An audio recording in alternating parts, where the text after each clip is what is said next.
American अध्यक्षांना माघार घ्यावी लागते ना, तो दबाव अमेरिकेतनंच येतो.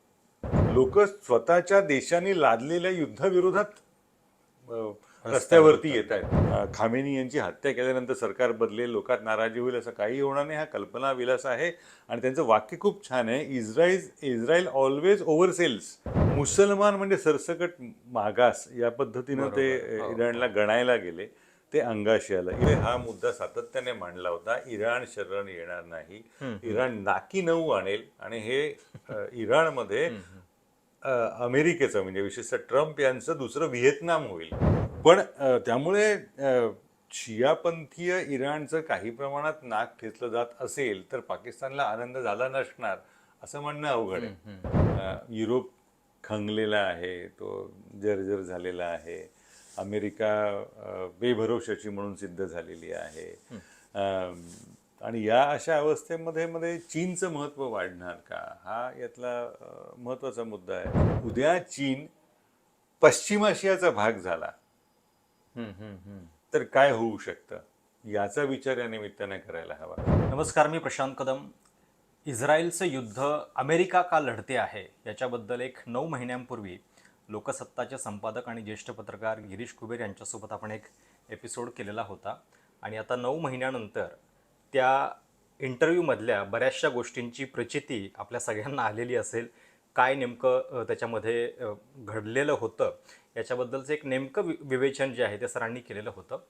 आता इराण युद्धाचे 40 दिवस झालेले आहेत आणि 40 दिवसानंतर एक शस्त्रसंधी जाहीर झालेली आहे. ती प्रत्यक्षात कशी अंमलात येते हे आपल्याला पुढच्या काही तासामध्ये कळेलच.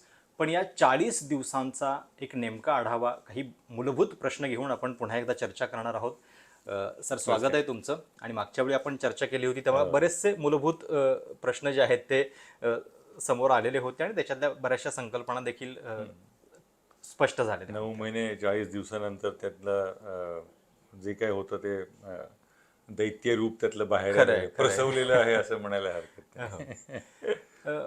एकतर मूलभूत प्रश्न हा आहे की म्हणजे अमेरिका चंद्रावर जाऊ शकते, अजून काय मंगळावरती माणूस पाठवण्याची तयारी करू शकते, पण होर्मुजची खाडी ओपन नाही करू शकत. हे या युद्धामध्ये असं का दिसलं की इतकी हतबलता, म्हणजे त्यांच्या मदतीला नाटो समूहातला कोणी देश येत नाहीये. अनेक देशांसाठी ते आवाहन केलं त्यांनी की तुम्ही तिथं जा, आम्ही तुमच्या पाठीशी आहोत, पण तरी सुद्धा ते घडताना नाही दिसलं. इतकी हतबल अमेरिका का वाटली? एकतर म्हणजे युरोपीय देशांचा काही कोणाचा पाठिंबा नाहीये हे. दुसरं त्यातला महत्त्वाचा मुद्दा आहे ना, आपण बाहेरनं त्या खाडीचा जेव्हा विचार करतो तेव्हा नुसती खाडी आणि त्याचं अरुंद निमुळतं झालेलं वळण एवढ्यापुरताच विचार करतो. पण त्याची निसर्गाने केलेली रचना अशी आहे ना, म्हणजे त्याच्या इराणच्या बाजूला पूर्ण डोंगररांगा आहेत. म्हणजे इथून इकडे समोर कतार, अमुक तमुक वगैरे असे सगळे देश, आणि ही असं वळण घेते ती खाडीचं अत्यंत अरुंद चिंचोळा भाग असा. आणि हा जो वळणाचा भाग आहे ना, हा पूर्ण इराणच्या भागातनं सगळे डोंगर आहेत.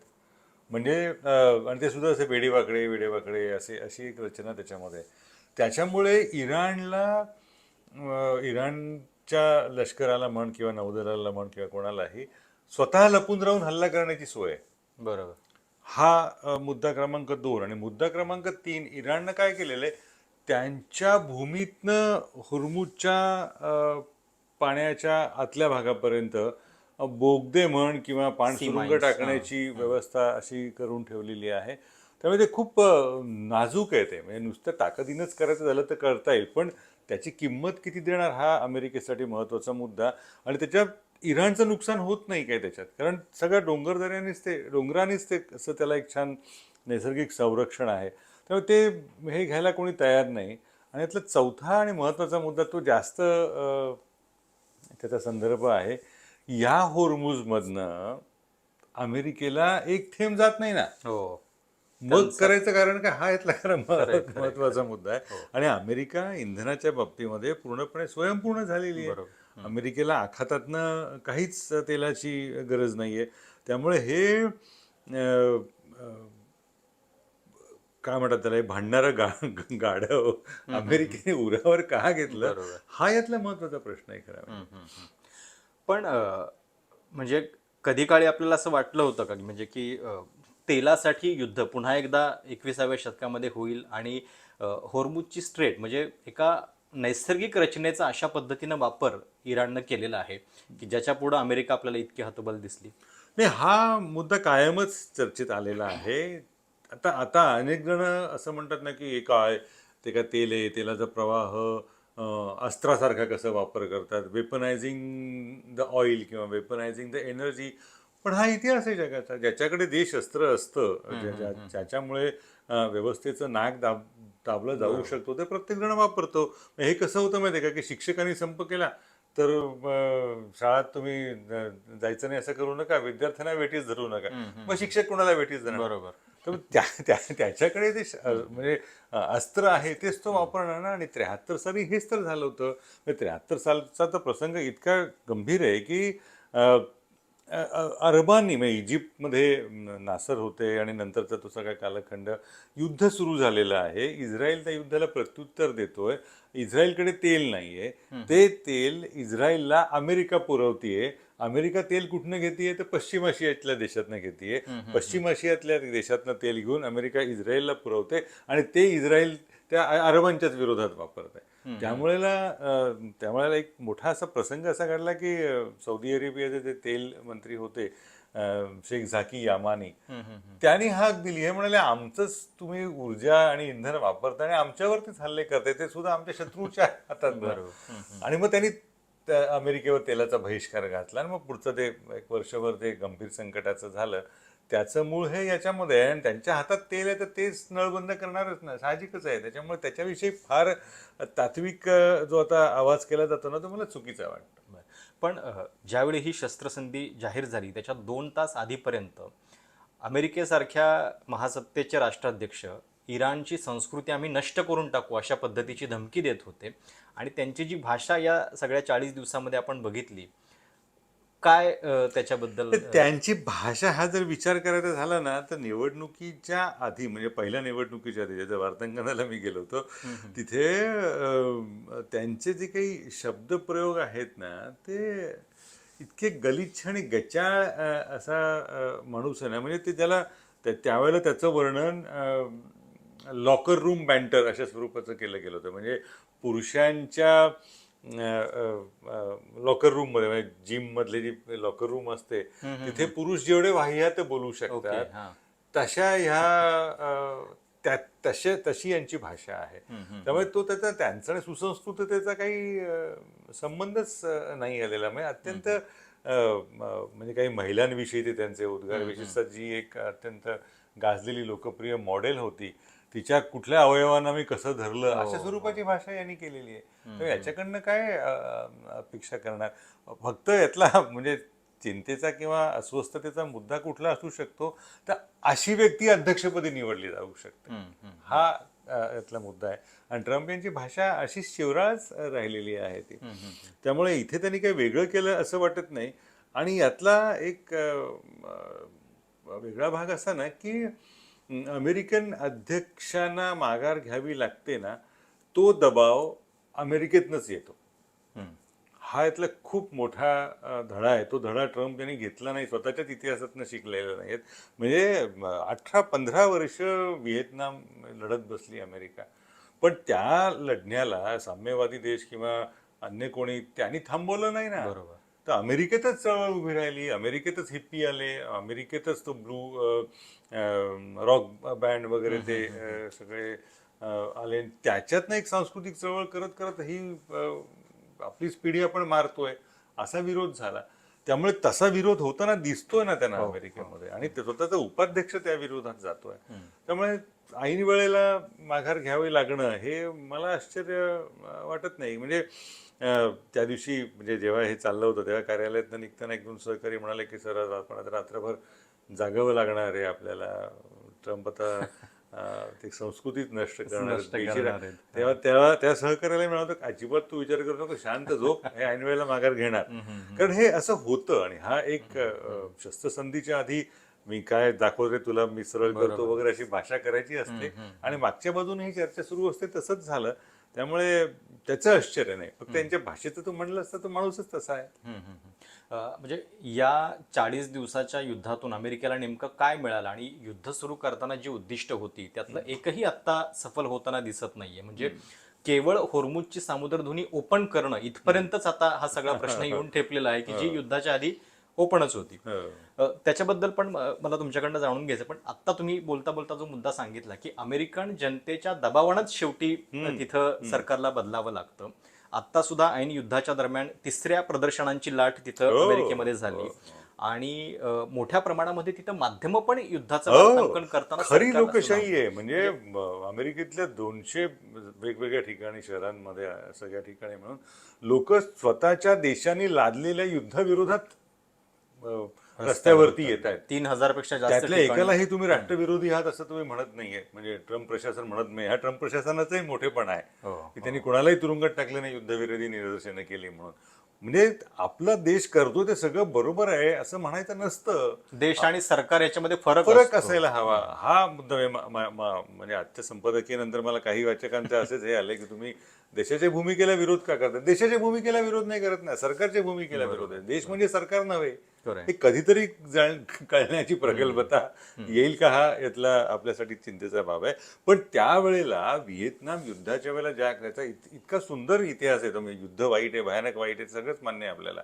पण ज्या पद्धतीनं अमेरिकन नागरिक उभे राहिले ना, ते सुस्त असतात सुरुवातीला, त्याला काही होत नाही. म्हणजे आता सुद्धा ट्रम्प यांच्या बाबतीत 34% त्यांची लोकप्रियता घसरलेली आहे. बाकी कशाने काही घाबरले असतील नसतील ते, पण यांनी घाबरले कारण निवडणुका होऊ घातलेल्या आहेत आणि पक्ष संकटात येऊ शकतो. त्यामुळे हा त्या लोकशाहीचा, म्हणजे इंग्रजीमध्ये खूप छान शब्द आहे, व्हायब्रन्सी. म्हणजे अशी एक सळसळीत ऊर्जा असलेली लोकशाही. बरोबर. हे अमेरिकेचं स्वरूप जास्त महत्वाचं आहे. म्हणजे लोकशाही देश खूप असतात, लोकशाही असणं महत्वाचं नाही. म्हणजे सरकार तुम्ही 5 वर्षातनं, हा तो तर वेगळाच गमतीचा भाग आहे. म्हणजे 5 वर्षांनी मतदान करणं म्हणजे लोकशाही नव्हे. लोकशाही अशी चैतन्यपूर्ण असणं आणि लोकांनी भूमिका घेणं हे खूप मला महत्वाचं वाटतं. युद्धाची उद्दिष्ट म्हणजे सुरुवातीला जी सांगितली जात होती, आणि हा किती विरोधाभास आहे की सुरुवातीला इराणमध्ये एक लोकशाही सरकार प्रस्थापित व्हावं यासाठी आम्ही लढतोय असा आविर्भाव आणणारे, नंतर आम्ही संस्कृतीच हे करून टाकू, बेचिराग करून टाकू. आणि काही महिन्यांपूर्वी हे महाशय म्हणजे नोबेल पुरस्कारासाठी स्वतःचं नामांकन करून घेत होते आणि ते आता सिव्हिलायझेशन संपवण्याची विधानं करतात. आता तो हा जर शस्त्रसंधी यशस्वी झाला ना, तर ते पुन्हा ते नोबेलची मागणी करणारच नाहीत असं नाही. फक्त आपल्यासाठी एवढंच त्यांनी करू नये की पाकिस्तानला आणि मला विभागून द्या अशी मागणी करू नये. युद्धाची उद्दिष्ट तू म्हणतोस ती काय असू शकतात, नव्हतीच ना काही. म्हणजे याचं कारण असं की तुम्हाला, म्हणजे तुमचा गंड हा त्यातला भाग. म्हणजे अमेरिकेच्या ती जी चर्चा न्यूयॉर्क टाइम्सने प्रसिद्ध केलेली आहे आणि न्यूयॉर्क टाइम्सवर अजून कोणी खटला बिटला भरलेला नाहीये की म्हणजे त्याला सिच्युएशन रूम म्हणतात, जिथे युद्धविषयक लष्करविषयक निर्णय घेतात ट्रम्प, त्यांच्या त्या चर्चेचा तपशील शब्दनशब्द न्यूयॉर्क टाइम्सनं प्रकाशित केलेला आहे. आगामी पुस्तकाचा तो भाग आहे तो. की कोण काय बोललं, कसं बोललं, कोणाची प्रतिक्रिया काय होती. त्याच्यातली त्यांची ती प्रतिक्रिया आहे ना की मला, म्हणजे ते हे सगळं आपण सहज करू शकतो वगैरे वगैरे असं नेत्यान्याहू यांनी सांगितलं. नरसंहारी नेत्यान्याहू यांनी त्यांना तसं सांगितलं आणि हे ओके म्हणाले, लेट्स डू इट, अशा अर्थाची त्यांची प्रतिक्रिया. त्या सादरीकरणानंतर दुसऱ्या दिवशी तिथेच त्याच खोलीमध्ये अमेरिकेला स्वतःच्या देशाची गुप्तहेर यंत्रणा CIA तिने सादरीकरण केलं. आणि CIAचा प्रमुख असं म्हणाला, नेत्यान्याहू हे जे काय नरसंहारी नेत्यान्याहू हे जे काय म्हणतात ना, इट्स ऑल गॅस, नुसती हा फुगा आहे, तर काही होणार नाहीये. तुम्हाला वाटतं तसं तुम्ही त्या खामेनी यांची हत्या केल्यानंतर सरकार बदलेल, लोकात नाराजी होईल, असं काही होणार नाही. हा कल्पना विलास आहे. आणि त्यांचं वाक्य खूप छान आहे, इस्रायल ऑलवेज ओव्हरसेल्स. एखादी प्रकल्प, एखादी कल्पना विकायची असेल ना, म्हणजे आपल्याकडे उदाहरण द्यायचं झालं तर समजा एखादा प्रकल्प आहे, त्या प्रकल्पामध्ये पहिल्या दिवसापासून 2 लाख लोक वापरायला लागतील, 10 लाख गाड्या जातील. प्रत्यक्षात 5 वर्षानंतर 1 लाख सुद्धा गाड्या झालेल्या नसतात. त्या अनेक प्रकल्पांचे तसे दाखले देता येईल. ते इस्रायलचं वैशिष्ट्य आहे की आपण हे सगळं होणारच आणि त्या पद्धतीनं. आणि या माणसाला शौर्यत्व दाखवण्याची हाऊस होती. त्याच्यातनं तो घाट घातला गेला, सरकार बदललं नाही. उलट वाईट असं झालेलं आहे की यामुळे इराणी जनता सरकारच्या मागे उभी राहिली, जी आतापर्यंत विरोधात होती. हो हो म्हणजे या राजवटीने गेल्या काही वर्षात जे अत्याचार केले त्याच्यामुळे जी नाराजी होती ती सगळी दूर केली नाही. आता हे झाले फारच वाईट आहे. म्हणजे यांना तो अधिकार असता कामा नये अमेरिकेला, म्हणून लोक इराणच्या मागे उभे राहिले. त्याच्यामुळे जे उद्दिष्ट होतं काय आणि झालं काय याचं तर काही म्हणजे ताळतंत्रच नाहीये. पण मधल्यामध्ये किती माणसं मरतात हा मुद्दा असतो ना. काहीच त्याला कोणाची काही हिशोब नाही, कोणाला गणती नाही, कोणाला काही वाटत नाही. हे तर खूपच दुर्दैवी आहे. पण या 40 दिवसांनी इराणचं एक नवीनच दर्शन, एक नवीनच रूप जगाला दाखवलेलं आहे असं म्हणता येईल. म्हणजे एक संस्कृती 6,000 वर्षांपूर्वीची, म्हणजे जेव्हा अशी एक संस्कृती तुमच्या भूमीमध्ये असते तेव्हा त्या संस्कृतीचा जो काही DNA असतो तो त्या भूमीमध्ये असतो कुठंतरी. कारण या सगळ्या 40 दिवसामध्ये ज्या पद्धतीने इराण लढलेलं आहे त्याच्यातनं काही तुम्हाला वस्तुपाठ दिसतात? हो हो, म्हणजे तो निश्चितच आहे. म्हणजे मला काय यातला सगळ्यात महत्त्वाचा धडा कुठला आहे माहिती आहे का, की ट्रम्प आणि ट्रम्प यांचे समर्थक आणि अन्य तशा मानसिक वृत्तीचे किंवा मनोवृत्तीचे मुसलमान म्हणजे सरसकट मागास या पद्धतीनं ते इराणला गणायला गेले. ते अंगाशी आलं. इराणची संस्कृती म्हणजे आपल्यापैकी अनेकांना माहिती नसेल की शून्य आपण जगाला दिलं. हे तर आपल्याला शिकवलेलं असतं. आर्यभट्ट, शून्य हे सगळे आहेतच आपले वाटे. पण अल्जिब्रा, अंकगणित हे बीजगणित का अंकगणित, बीजगणित मला वाटतं, हा, हे इराणकडून आलेलं आहे. अल जेब्रा असं तो इराणी एक तत्वचिंतक होता, गणिती होता, त्याच्याकडून ती मांडणी झालेली आहे. तो गणिताचा विकास त्याच्यातनं झालेला आहे. आणि इतकं म्हणजे त्या देशामध्ये विज्ञानवृत्ती एवढी आहे ना की एवढे प्रागतिक देश असताना सुद्धा जगामध्ये गणितातलं नोबेल ज्याला गणलं जातं ते मिळवणारी पहिली स्त्री इराणची आहे ना. आपण सरसकट बुरखा अमुक तमुक या पद्धतीने विचार करतो, तिथे मार खातो. इतकंच काय, फार्माकोपिया म्हणजे हा औषध शास्त्रातले जे काही महत्वाचे ग्रंथ मानले जातात त्यातलं महत्वाचं काम इराणमध्ये घडलेलं आहे. आता सुद्धा बघ, इतकी वर्ष त्या इराणच्या वरती आर्थिक निर्बंध आहेत, पण तिथलं गणिताचं संशोधन, तिथलं त्या पद्धतीनं विज्ञानविषयक मांडणी, विद्यापीठ हे उत्तमपणे काम करत होतीच आणि आहेत सुद्धा. त्याच्यामुळे इराणला कमी लेखणं हा तसा मोठा प्रमाद घडलाय अनेकांकडून आणि तोच यांच्याकडूनही घडला आणि त्याच पद्धतीनं ते वागायला गेले. ते अंगाशी आलं. तो देश वेगळा आहे आणि म्हणजे त्याचं वेगळे पण मान्य करायला हवं आणि त्यातलं चांगले पण असेल ते चांगलेपणे मान्य करायला हवं. बरं.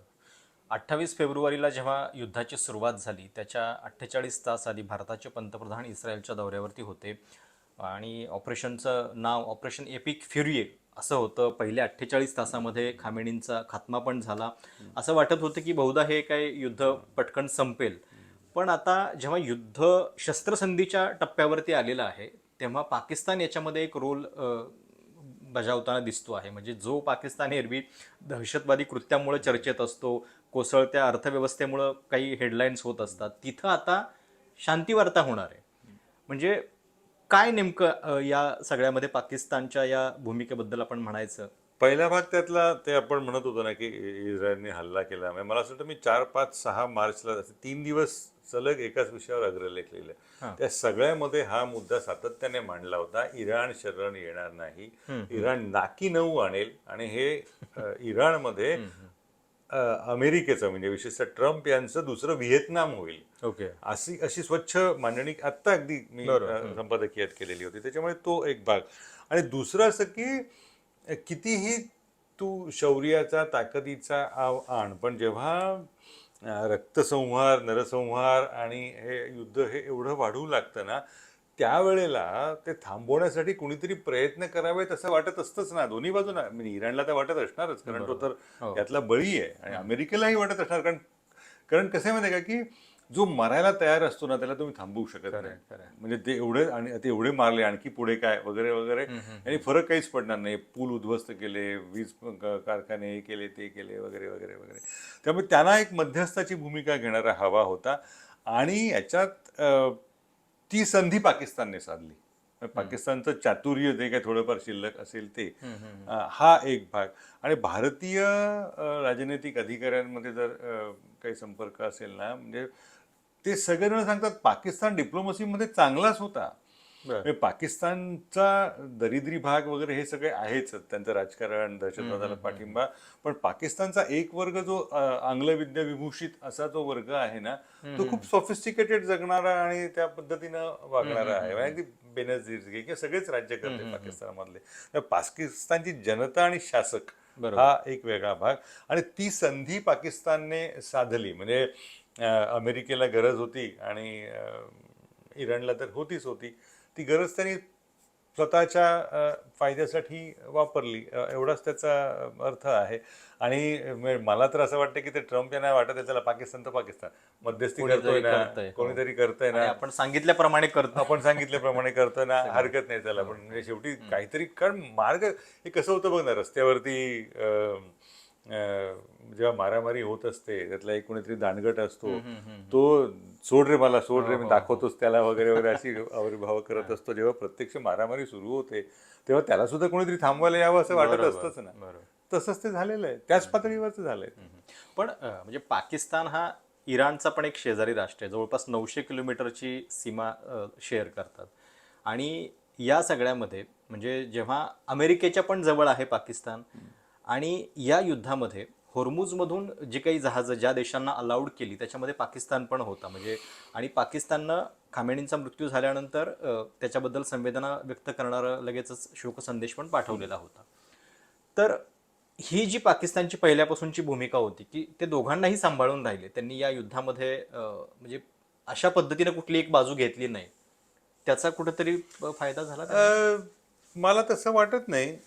आपण पाकिस्तानकडे किंवा त्या सगळ्या परिसराकडे ना सगळे मुसलमान देश एका मापात मोजतो म्हणून तशा नजरेतनं बघतो, पण त्यांच्यातलं वितुष्ट आहेच ना.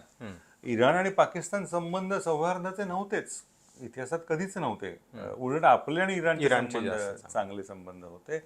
आणि एकतर कारण म्हणजे पाकिस्तानातला एक इस्लामी प्रवाह हा सुन्नीपंथीय आहे, आणि इराण हा सगळा शियापंथीय आहे. सौदी आणि हे जे सगळे आहेत ना, हे पाकिस्तानला धार्जिणे आत्तापर्यंत कायम होते आणि अजूनही आहेत. म्हणजे मला आठवते 2001 साली जेव्हा 1998 साली जेव्हा पोखरण 2 आपण केलं, त्यावेळेला मी लंडनला ते सगळं होतो शिष्यवृत्तीसाठी.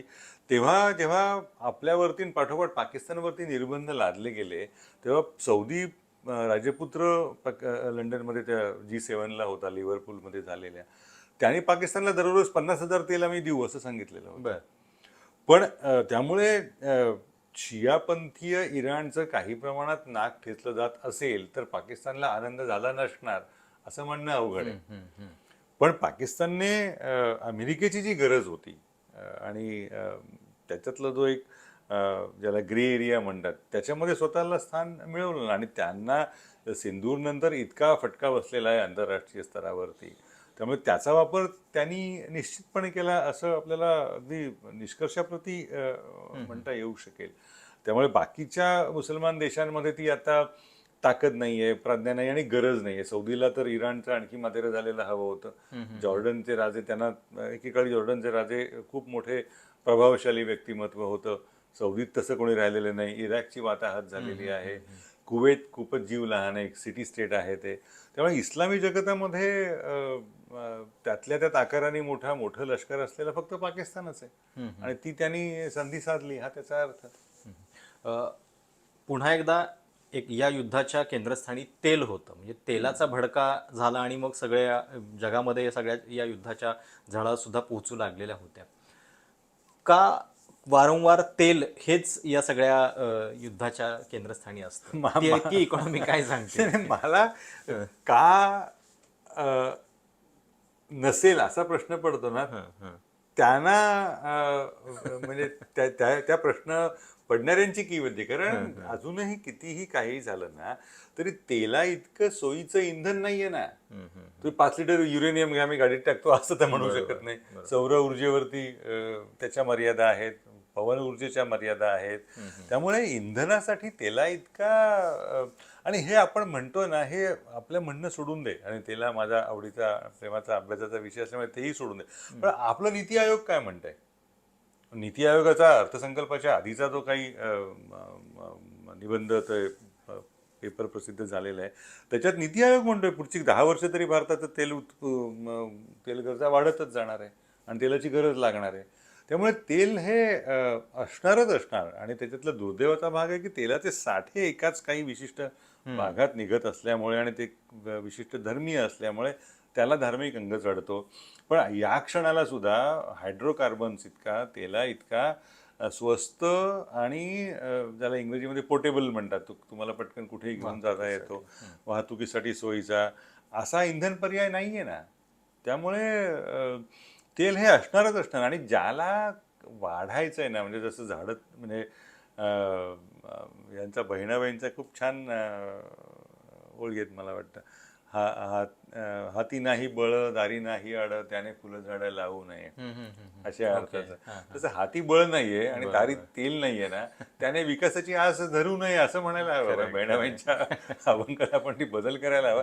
आपल्याला 7% सुद्धा आता वाढत नाही. कालचा रिझर्व्ह बँकेचा अहवाल सांगतोय आपण 6.7च्या खालीच येऊ.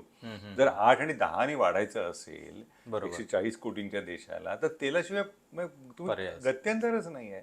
त्यामुळे तेल हे असणारच असणार आणि जगाचा 200 अगदी पहिल्या महायुद्धापासूनचा सगळा इतिहास हा ऊर्जा स्रोतांवरती मालकी मिळवण्याच्या प्रयत्नांचा इतिहास आहे. प्रत्येक युद्ध त्यासाठीच झालेलं आहे. त्यामुळे आताही तसं झालं तर मला अजिबातच आश्चर्य. व्हेनेझुएलाचं नाही तर काय प्रेम आहे ट्रम्पना. व्हेनेझुएलाच्या तेल कंपन्या त्यांनी घेतल्या ना ताब्यामध्ये. इथे सुद्धा ते म्हणाले की I would love to have Iranian oil असं म्हणाले होते या संदर्भामध्ये. ते तेल हे असणारच आहे आणखी काही वर्ष तरी. कसं होतं की तेल आता संपलं, त्याची गरज राहिली नाही वगैरे वगैरे असे म्हणणाऱ्यांची भाकीत मी काय म्हणजे अनेक पिढ्या लहानपणापासून ऐकत आलेल्या आहे. ही भाकीत मला आपल्याकडच्या बातम्यांची आठवण करून देतात. बोरिवली ते विटी एका तासात काय त्या जलमार्गाने, हा जलमार्ग तसं तेल संपणार, तेलाविषयीच्या आवई उठवणाऱ्यांची अवस्था आहे. पण दॅट्स द रियालिटी. या युद्धामुळं जागतिक ऑर्डरमध्ये नेमकं काय बदल होऊ शकतात आणि तुम्हाला म्हणजे कशा पद्धतीनं सगळे परिणाम होतील? नाही, तोच बदल जास्त धोकादायक आणि जास्त भीतीदायक आहे. एकतर युरोप खंगलेला आहे, तो जर्जर झालेला आहे. अमेरिका बेभरवशाची म्हणून सिद्ध झालेली आहे. आणि या अशा अवस्थेमध्ये चीनचं महत्त्व वाढणार का, हा यातला महत्त्वाचा मुद्दा आहे. आणि चीन ज्या पद्धतीनं वाढतोय, ज्या गतीनं वाढतोय आणि ज्या धोरणात्मक पावलांचा त्याच्यामध्ये विचार आहे. आणि याच्यात एक मुद्दा आपण लक्षात घ्यायला हवा. म्हणजे मी हे युद्ध सुरू झाल्यापासून लिहिलं पण बोललो पण काही ठिकाणी की 14 मेच्या आत हे जग शांत करणं ही अपरिहार्यता आहे. आता 14 मेला काय होणार? ट्रम्प बीजिंगला शी जिनपिंग यांना भेटत आहेत. हो बर. एकदा ती भेट आधीच पुढे गेलेली आहे. त्याच्यामुळे जो कोणी या जागतिक पटलाकडे असं जर वर्ण बघत असेल ना, त्याला कळेल हे सगळं थांबवावं लागणार आहे या लोकांना. म्हणजे कोणाची काही इच्छा असो नसो वगैरे वगैरे. कारण 14 मेच्या आत जर शांतता प्रस्थापित झाली नाही तर अमेरिका आणि चीन हा मुद्दा आहे ना. आणि चीनशिवाय अमेरिकेशिवाय चीन हे खरे यातले घर्षणाचे महत्त्वाचे बिंदू आहेत. त्यामुळे ती जगाची क्रमवारी निश्चित बदलेल. आणि मला भीतीदायक दुसरा म्हणजे दिवा स्वप्न जसं चांगलं असतं तसं एक भीती स्वप्न एक प्रकार असतो ना की बापरे असं म्हणजे लहानपणी उद्या गणिताचा पेपर आहे वगैरे असं तसा अजूनही दचकून जाग यायचं असं कुठलं स्वप्न वाटतं ना, तर उद्या म्हणजे तसं होऊ नये. म्हणजे बाकीची भाकीत खरं ठरल्याचा आनंद वाटेल पण हे भाकीत खरं ठरलं तर भीती वाटेल, वाईट होईल. इराणमध्ये जर चीनने लष्करी तळाचा प्रयत्न केला तर एक लक्षात घे, चीन हा भौगोलिकदृष्ट्या पश्चिम आशियापर्यंत आहेच. बरोबर. अफगाणिस्तानपर्यंत चीनच्या सीमारेषा आहेत. उद्या चीन पश्चिम आशियाचा भाग झाला तर काय होऊ शकतं याचा विचार या निमित्ताने करायला हवा. होर्मुझ खाडी फक्त एक छोटासा इराण नाकीनं मानू शकतोय. तर अमेरिका विरोधात इराणला चीनची जर मदत मिळाली आणि त्याचा एक सहकारी जर पाकिस्तान असेल तर काय होईल, याचा जास्त विचार करायला हवा. आणि ही भीतीदायक अवस्था आहे. म्हणजे जग बदलतंय हे मान्यच आहे, पण हे बदल असे जर होणार असतील ना तर काळजी वाटते. ओके. युद्ध म्हणजे चर्चेच्या शेवटी एक प्रश्न, इस्रायल हे जे सातत्यानं करत असतं म्हणजे आखातामध्ये सातत्यानं युद्ध होत असतात, या पाठीमागे नेमकी काय भूमिका आहे आणि इस्रायल जे आत्ता करतो आहे ते एक धर्मयुद्धच आहे का, मग त्याला काय म्हणायचं? नाही नाही, इस्रायलला युद्धाची गरज आहे. मी विशेषतः इस्रायलला म्हणण्यापेक्षा नेत्याने कारण त्या देशाच्या म्हणजे बहुसंख्यांच्या मनात अल्पसंख्यत्वाचा गंड निर्माण कसा होऊ शकतो हे आपण अनुभवतो. तसंच अत्यंत सुरक्षित देशाच्या मनात असुरक्षिततेची भावना कशी निर्माण होऊ शकते किंवा करता येऊ शकते याचं उदाहरण इस्रायल आहे. जगातला अत्यंत सुरक्षित देश आहे, कारण तुझा बॉडीगार्डच, तुझा बाउन्सरच तुझा अमेरिका आहे. पण तरी सुद्धा आम्ही धोक्यात आहोत इकडून हे. आणि म्हणजे लोकसत्तेत लिहिलेलं पण होतं, म्हणालो पण मी, की एकाच वेळेला बळी पडणं आणि एकाच वेळेला बळी घेणं हे दोन्ही इस्रायल करू शकतो आणि करतोय. आणि हा एक भाग. आणि दुसरा भाग त्यातला असा की जगातल्या सगळ्या वित्त संस्था, जगातली बहुसंख्य माध्यमं, म्हणजे त्यातही विशेषतः अमेरिकेमधली, जगातल्या अमेरिकी मनोरंजन क्षेत्रातल्या बलाढ्य कंपन्या, हे सगळं इस्रायली कंपन्यांची, इस्रायलची मालकी आहे. म्हणजे इस्रायलचे माजी अध्यक्ष, त्याचं खूप सुंदर पुस्तक आहे स्टार्टअप नेशन नावाचं. तर त्याच्यात त्यांनी इस्रायलनी जन्माला घातलेल्या कंपन्या याचं वर्णन केलं. त्या कंपन्या त्या कुठल्या कुठे गेलेल्या आहेत. त्यामुळे ते एक भाग आहेच ना. पण इस्रायल म्हणले की लोक काय आईन्स्टाईन वगैरे ते जातात, पण आईन्स्टाईननी त्या देशाचा निषेध केलेला आहे हे यांना माहिती नसतं. म्हणजे इस्रायलच्या अतिराष्ट्रवादी भावनेचा निषेध आईन्स्टाईननी केलेला आहे, त्याची पत्र आहेत. त्यामुळे हे आणि कुठल्याही चांगल्या समाजामध्ये ना, म्हणजे राज्यकर्त्यांनी निर्धोक राहावं, त्यांना निर्धोक राहता यावं यासाठी अर्धवट इतिहास पसरवण्याची क्षमता त्यांच्या अंगी असावी लागते. आणि ती असल्यामुळे आणि अज्ञानात राहण्याचं सुख आपण अमर्यादपणे उपभोगत असल्यामुळे आणि राज्यकर्त्यांना देत असल्यामुळे या गोष्टी माहीतच नसतात आणि जाणून घेतल्या जात नाही. त्यामुळे इस्रायल गरीब गरीब गरीब बघितलं जातं.